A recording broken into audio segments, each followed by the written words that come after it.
In the late 1960s, we were federally, no, we were recognized, we were made wards of the state. And then we didn't have any doctors treating the tribal members. We were very poor, very poor neighborhood. And I started working with a company in El Paso, and their company doctor was Dr. Gardea and Dr. Rivera.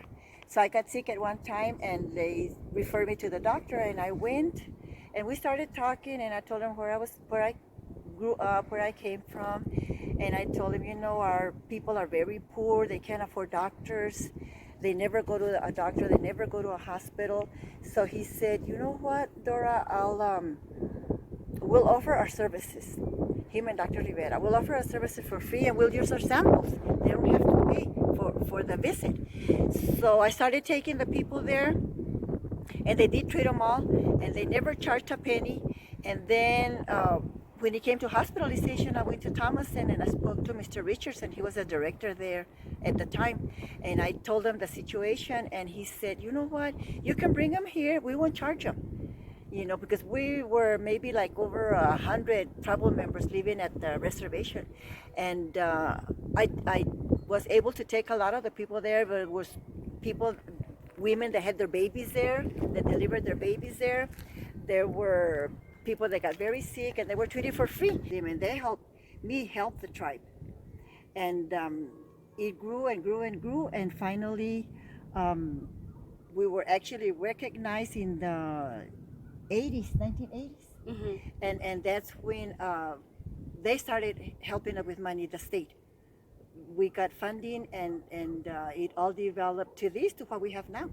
Like, we have a clinic, we have doctors, we have dentists, we have all kinds of help for the At this reservation. clinic here. At this clinic here, they're all We receive a lot here. of federal funding. How long has this clinic been open? Oh, maybe in the 70s. The 1970s, maybe the late 1970s, around 1977. And so you were saying about federal funding, and so for folks that don't understand, how does Donald Trump factor into that federal funding now in 2018?